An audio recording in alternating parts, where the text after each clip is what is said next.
Welcome, everybody, back to another episode of Our Last Leg podcast. You got me, Nikki G, and my boy, Jonny Gamble. Tell him about it, buddy. How you feeling today? I'm feeling a little sad, man. Why's that? This is probably our last episode of the NFL. Hey! That doesn't mean it is our last episode of the whole podcast. We've been nickel and diamond, a little chit chatter about maybe talking about NBA, maybe even NHL. Who knows? I'm not too familiar with that much hockey, but I'm completely down. It'd be fun, man. But that's in the future, so we'll keep you guys posted on that. But most definitely, I think one thing you want to talk about, or we are obviously going to talk about, are the fucking results of these upcoming Super Bowl. So. What did you think of the... Oh, no. Go ahead. No, I was going to say, before we even touch on the Super Bowl, man, we got to talk about what the fuck happened last week. I mean, just so much shit went down. I don't even know where to start. I mean, what? Christian McCaffrey almost becoming the quarterback? That's absolutely insane. That would have been a beautiful nightmare to witness. I wouldn't have been mad at that at all. Yeah, dude. That game was nuts. I completely forgot that literally that game... They lost all four of their quarterbacks. I forget the initial one. It was Brock Purdy was the starter. No. From the very first, it was before Jimmy. Oh, so we went from Trey Lance. Thank you. To Jimmy Garoppolo to Brock Purdy to something Johnson. Yeah, Josh Johnson. That dude. And then, bro, is it me? To me, he kind of looked. I'm not gonna say young, but he didn't look Josh old. Johnson. I did not know how many teams this dude played for. Yeah, before he got the opportunity to play right there. No shit. Yeah. And he proved why he is not a starter. Exactly. I mean, poor guy got a concussion. I feel bad for him. But before that, it still wasn't good football. So. Yeah, man. And when I saw Brock Purdy, as soon as you see his arm get jerked back, I'm not saying it didn't look painful because I'm sure it did. But why would we throw him back out again near the third or fourth quarter? Literally, and after that, it was just running plays. Well, because Purdy was fighting to go back in. Because that was the spot. I love Brock Purdy specifically for that reason. They did not want him to go back in. They didn't want him throwing the football, but he was persistent. He's like, put me back in there. That he wanted to finish that game with his guys. Right. And I loved that. I loved that, man. If we knew that they were going to run the ball every play, though? It didn't matter. Like, they were fucked already. I mean, at that point, coming back once he came back in at all. Right, because he came back fourth quarter or third? Fourth. Oh yeah. Okay. Yeah. So they were, and he was like, bro, just put me back in the game. Like, let me lose with my guys. Okay, when you put it like that, then yeah, it was either that or Christian McCaffrey's quarterback. Well, fine though, but at least you give. Okay, hear me out. They weren't trying to hurt McCaffrey. Their biggest investment this year. I get that, but if you would have threw him ASAP, basically as soon as Josh Johnson got hurt, wouldn't you at least give the idea to the Eagles, thinking that they might pass the ball? When you put Brock Purdy or anyone else at that point, Josh Johnson, they already knew they were just going to keep running the fucking ball. So all they had to do was just blitz or stay man to man. It wouldn't even matter because they wouldn't have the idea or to even think that, they're not going to throw the fucking ball because they're not going to throw the ball. They'd rather have Purdy handed off to McCaffrey than McCaffrey handed off to Juszczyk. So that's what would happen. But didn't he used to QB? I don't know about that, but that doesn't matter because he's top 5 running back in the NFL and he's to stick to what he knows. And don't get me wrong, I would have loved to watch it. But they were not going to let that happen at all, not at the end of the game. And do you think they tried their best to keep him healthy in case of a trade or because they want him healthy for the next season? Oh, for the next season, bro. They got him halfway through the season. I mean, it changed their football game. That sucks. 100%. Because, man, I'm sure I'm not the only one, unless you're from fucking Philly, that wanted the 49ers to win. I did. I really, really did. And seeing Mr. Relevant actually be relevant, like you said, that was his time to shine. And he didn't even get the chance. He got I think the third play is the one that. And but that's the shitty part. He didn't even get a chance, like busted his ass throughout the season. Did amazing. Don't get me wrong. He's got wonderful talent around him. But it was a Cinderella story, dude. I know. Yeah, it was so Oh, sad. my God. Yeah, it would have been so good to see him make the Super Bowl. Even if they would have lost. I wouldn't have cared. Yeah. They would have lost either to the Bengals or the Chiefs, 100%. Yeah. But if we're going for value of a good game, Chiefs and Eagles is what you want. Chiefs and Eagles is what you want to. And it's funny you say that too, because I guess that's a good way to transition to the other one. My money said the Bills were gonna that too, but the Chiefs were gonna win that, and they did. But in my heart, I really wanted the Bengals to win. I really wanted them to win last year too, but they didn't get the chance. However, the reason, and I agree to disagree, the reason the Bengals did not win is because of this guy. However, whatever his first or last name is, it's Osai or something like that. Joseph Osai, and I wouldn't say that he lost the game. And I'll tell you why. The Bengals had ample opportunity to win that game. They should have been behind in the first place. Granted, it did set them up to win that costly penalty. But he touched out of bounds 2 times, man. I don't know why he did it, but it definitely won them the game. But that was not the deciding factor. I mean, what are we talking about? There was 4 sacks in the first quarter. Ridiculous, bro. I won't deny that part. That's the Bengals' biggest problem. I said it last year, and I'm saying it again this year. They need to fix their O-line.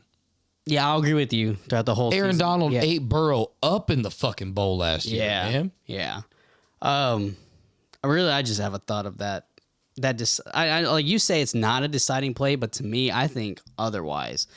Let's assume that pass interference, the unnecessary roughness, did not happen. It was 60 yards out. There was 8 seconds left, right? 8 seconds. They had 0 timeouts. Something like that. They may have had time for a quick slant, something like that, to get out of bounds too. Something like that. Mm-hmm. But regardless, 8 seconds left, 60 yards out, they wouldn't have hit a field goal. No. They would have had to throw a Hail Mary. Then you leave that up to chance. And then it would have went to overtime. I think you're right. Right? I agree. I agree. See, and it sucks because I really thought that was going to be the result. I really did. Man, when I saw him push him and he was crying at the end of that, good because you good eat it, bro. You did. No, it's good. You got players need that type of stuff to blame themselves for sure. because you get hit rock bottom and there's no other place to go except up from there. But he knows that. He knows he fucked up. Bro, he's younger than you that, and I are. He's like 22 years old. It's like really? Yeah. I didn't even know I was that young. Yeah, so I mean, like you said, he is never going to make that mistake again. That might be his fucking villain origin story right there. Yeah. He might fucking turn around and become one of the best players we've seen on the Bengals defense, man. So. Yeah, me too. I'm rooting for him, but yes, it would. It sucks. It was a mistake. He knows it was his mistake, and there's nothing we can do now, but he's just going to make sure that nothing like that ever happens again. And I hope nothing like that ever happens again. But they tried their best. O-line, they need to step up a little. And you cannot discredit this. Mahomes' magic is real. Yeah, bro. That dude is fucking wild. And then that's it. Okay. And also to back up what you said, the Bengals honestly deserve to fucking lose. They had not them, they did. But the Chiefs had a not 100% QB, not 100% tight end, Travis Kelce, and 2, I think, of their cornerbacks or safeties, whatever, they're out. So basically an 100%ed Kansas City Chiefs still beat the Bengals. The Chiefs deserve to win that, and the Bengals deserve to lose. Yeah. Final thought of that. My take. Yeah.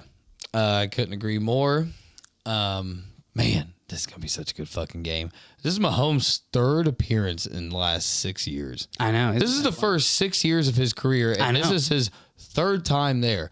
Bro, that shit is nuts. That's Tom Brady. That's Tom Brady's stats right here, That's literally the only other person that has ever done that in the NFL. Their first 6 years in the NFL, 3 Super Bowl appearances. That is the only other person that did that. I wasn't going to tell him. I wasn't going to. I was going to skip right past that and not say shit about it. I mean, everyone knows, man. Patrick Mahomes is magic. That dude, and if he's at 100% at that game, and granted, he also had 2 weeks to recover too, not even 1, 2. I expect him to be close, if not 100%. Andy Reid coaching against his old team too, man. Like, bro, it's such a beautiful game. And then another wild stat line is both teams are 16-3 this year. Both teams have scored exactly. It's either 540 or 560 points. They've both scored the exact same amount of points this year. I saw that. They both have 6 Pro Bowler or 6 All-Pro players on each team, and they both have a Kelsey brother. Yeah, the Kelsey Bowl. The Kelsey Bowl. Yeah.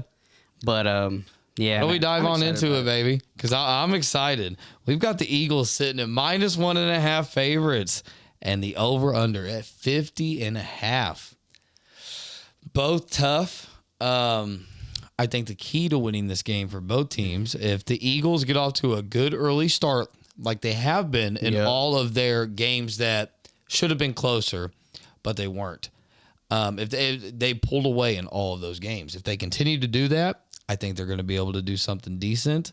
But the other thing they've got to try to figure out is how to keep the ball out of Patrick Mahomes' hands, because that offense is so electrifying. You do not want you literally want the ball in anyone else's hands besides Patrick Mahomes, because you don't know what Andy Reid is going to do with that offense. Agreed.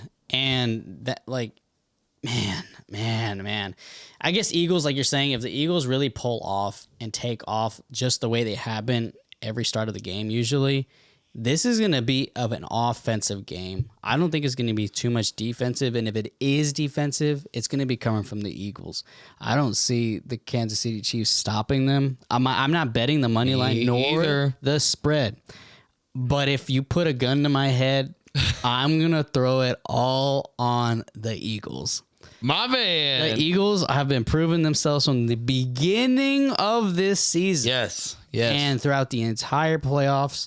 The Giants one, I still think, was an unfortunate fluke. I would have rather had to have wanted the Eagles versus the Vikings. I still think the Eagles would have won against the Vikings, but I would have appreciated a better football game that day. But anyway, I digress. I think the Eagles will win it, and I'm expecting big yards from Devontae Smith. I see this guy getting an 8 anytime touchdown between him and Jalen Hurts. That's the Philly side. The Kansas City side. It's an obvious tutty. Obvious tutty. From whom? Come on, bro. Exactly. What do you think? Exactly. TK. So I think right there, we just basically gave you guys a little parlay. Between you choosing Jalen Hurts and Devontae Smith is up to you. If you had to choose one of the two, and if I had to choose, I'm probably going to throw it to Jalen Hurts. The reason being, it's almost like if Surprising. you take the... I know, right? I know you were going to say that. But let me explain. The reason why... Everyone already expects a touchdown coming from whom on the Kansas City Chiefs? That'd be Travis Kelce. Travis Kelce. And what they say and what everyone says, no, even if you know who the ball is going to, you can never stop him. Yeah. Eagles just showed they did a QB sneak twice in a row, and they already knew what they were going to do, and they couldn't stop him. So the only way you get your Hurts touchdown this game is if you get it just like you did the last game. Yep. Where they are stuck within the 3-yard line. It's going to Hurts every time. Yes. Every time. Yeah. 100%. Like that's your guaranteed Hurts touchdown. Yep. But I would not hesitate on Miles Sanders, man. Or that too. That's another one. So my God, a pitch to him on the opposite side of Chris. Yeah, it's gonna be one of the two. God. But I think Jalen Hurts he just loves having the spotlight on him. He does, and I feel like Super Bowl will be his moment that he's like, oh, this is one of the moments I've always wanted. He's gonna go for it. But the Eagles defense has been exposed, and if somebody's gonna expose them, it can be the Kansas City offense, 100%. So Jalen Hurts isn't gonna get a walk in the park like he has been able to. I think the last 2 games he's thrown under 200 yards. But Kansas City Chiefs also have one of the worst defensive lines in the red zone. That's true. But I think Chris Jones is going to be a really big fucking factor in this game. I think the biggest battle in this game is going to be in the trenches. That's going to be what makes or break this game. depending on how both sides of the lines do, offensive line and defensive line on both teams, I really do think that is where the biggest factor lies in this game, simply for the fact you have so much talent on both fucking lines. Yeah. But everywhere else on the Chiefs, backfield, it's not impressive. It gets you by. So they bank on their line. They got to be able to wash Hurts into a nice little pocket and keep him there. And those rookies have got to go to work. It's not going to be easy, but it can be done. Great thoughts, my friend. I love those. I'm sure you got drop a like on that. That was good. That was good. I was invested. I was like, man, this guy's inspiring me to clearly. I don't even know what to say to all that. Chris Jones is a fucking monster, man. I think besides Aaron Donald, I think he's the best defensive tackle in the NFL. But that's just me. A lot of people might disagree with that, but yeah, I don't know what to tell you. Yeah.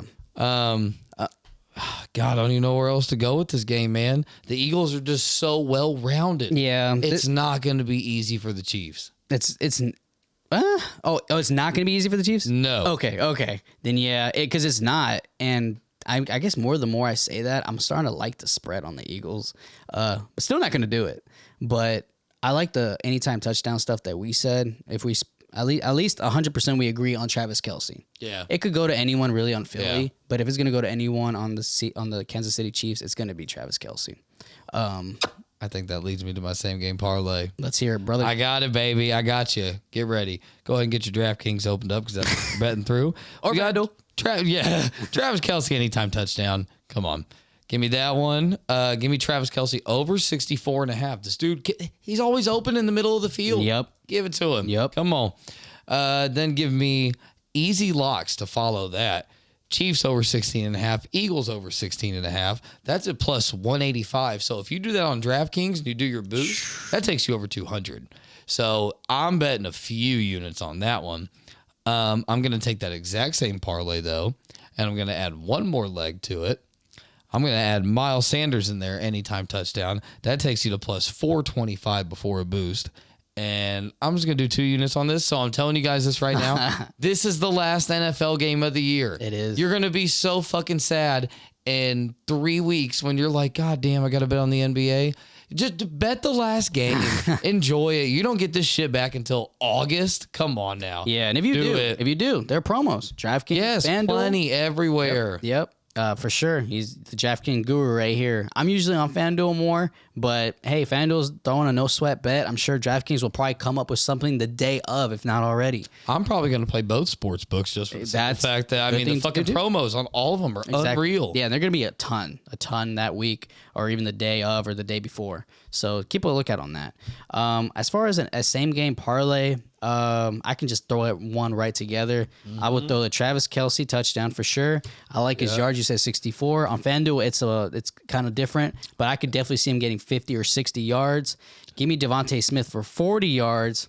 That. And then give me. You said 16 points per team. Yeah, over 16.5. Yeah. This game's going to be. I like the over at 50.5, but I'm going to let you finish your same game parlay. I think the last thing I would take from that part would give me 16 total points from the Eagles, if not more. I like that. But everything, I don't know what that odds are. I'll throw it together and probably say it's maybe around the plus 100, plus 200 or so. Maybe. Go a little higher. Maybe. But that's what I would throw on it. All righty. I like that. The parlay I'm making, but I don't want to make. Let's hear it. Eagles money line and over 49.5. That's it. I got nothing left. That's it. This is it. Damn. Yeah, I don't know, man. I know that's the thing. I want to gamble on this game so bad because it's the last one. It's the last one, and I'm too scared to even bet on it. And I'm never scared, bro. I'm never scared. Don't be scared. What? Johnny Gamble's. Come on. I know. Johnny Gamble. And then listen, that's another thing I don't want to get upset about. And this is my last point. We expect a high offensive game, high scoring. Yeah. I'm going to be very disappointed if it doesn't even break 30 points or 40 points. This will be within a 1-score game. It is absolutely going to be a 1-score game. Everything's going to win. You could also throw in off of FanDuel, whatever team you think is going to win, take it by 1 to 10 points. You could throw that in as a extra leg on a parlay. Oh, like a win margin? Yeah. Oh, that's exactly. good. I like that. Yeah, because there's no way somebody wins by more than 10 points in this game. Almost like you can probably hedge that, honestly, regardless of what way it goes. Nice. I didn't even think of that. Huh. Now I might do that. Come on now. All right. Well, All right. Is that it, brother? You have anything else to say? I think we're done, man. All right, ladies and gentlemen, you guys were here with us since we first started this podcast. I am almost certain that we agree that we'll probably want to do this every year for the NFL season. And we'll keep you guys posted, whether we want to talk about the NBA, the NHL, MLB, we'll see. And to just top it off, we're definitely going to do an episode. I'm going to Vegas to go see the John Jones fight. Oh, so we're going to talk some UFC a little bit. Oh, we'll for get to sure. that, though. Yes, That's sir. Just a little, yes, sir. throw that in there real Cool quick. beans. See, you guys got something to look forward to. But with that being said, thank you guys for tuning in on our NFL season of 2023. 2022-23. Drop some comments. Let's see what you guys think. Eagles, Chiefs, I want your opinion. I don't care which one you choose. But with that being said, you guys have your favorite co-host of Our Last Leg podcast. Me, Jonny Gamble, and my homie boy, Nikki G, your real favorite co-host. Whatever. We'll catch you guys in the next one. Love you, buddy. Peace.